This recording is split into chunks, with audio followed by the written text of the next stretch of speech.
പെനൻസ്വീനിയിൽ നടന്ന പ്രചരണ റാലിക്കിടെ തനിക്കെതിരെ നടന്ന കൊലപാതക ശ്രമത്തെ അതിജീവിക്കാൻ സഹായിച്ചത് ദൈവിക ഇടപെടലാണെന്ന് ഡൊണാൾഡ് ട്രംപ്. തൻ്റെ സമൂഹ മാധ്യമ അക്കൗണ്ടിലാണ് ദൈവത്തിൻ്റെ ഇടപെടൽ മൂലമാണ് താൻ രക്ഷപ്പെട്ടതെന്ന് അദ്ദേഹം പങ്കുവച്ചത്. ശനിയാഴ്ച PAയിലെ ബട്ട്ലറിൽ പ്രചാരണ റാലിയിൽ സംസാരിക്കായിരുന്ന ട്രംപിന് നേരെ തോക്കുധാരി വെടിയുതിർക്കുകയായിരുന്നു.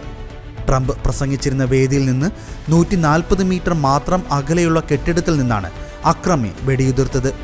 കെട്ടിടത്തിൻ്റെ മേൽക്കൂരയിൽ നിന്ന് അക്രമി നിരവധി തവണ വെടിയുതിർക്കുന്ന ദൃശ്യങ്ങൾ കഴിഞ്ഞ ദിവസം സമൂഹ മാധ്യമങ്ങളിൽ പ്രചരിച്ചിരുന്നു. പെനൻസ്വീനിയയിലെ ലേബെദേൻ പാർക്ക് സ്വദേശിയായ തോമസ് മാത്യു ക്രൂക്കാണ് വെടിവെച്ചതെന്ന് അന്വേഷണത്തിൽ വ്യക്തമായിട്ടുണ്ട്. ഇത്രയും സുരക്ഷ ഉണ്ടായിരുന്ന പ്രദേശത്ത് ഇയാൾ എങ്ങനെ തോക്കുമായി എത്തിയെന്നും കെട്ടിടത്തിൻ്റെ മേൽക്കൂരയിലേക്ക് കയറിയെന്നുമാണ് അന്വേഷണ സംഘം പരിശോധിക്കുന്നത്.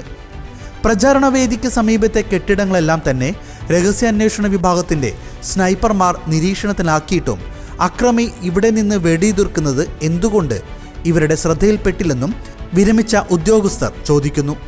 വിഷയത്തിൽ US പ്രതിനിധി സഭാ സ്പീക്കർ മൈക്ക് ജോൺസൺ രഹസ്യാന്വേഷണ വിഭാഗത്തോടും FBI വിശദീകരണം തേടിയിട്ടുണ്ട്.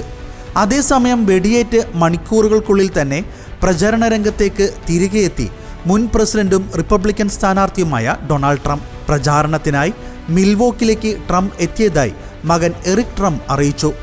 ട്രംപ് ഫോഴ്സ് 1 എന്ന അദ്ദേഹത്തിൻ്റെ വിമാനം മിൽവോക്കിൽ ലാൻഡ് ചെയ്യുന്നതിൻ്റെ ദൃശ്യങ്ങൾ എക്സിൽ പോസ്റ്റ് ചെയ്ത ശേഷമാണ് ട്രംപ് പ്രചാരണ രംഗത്തേക്ക് എത്തിയതായി എറിക് സ്ഥിരീകരിച്ചത്.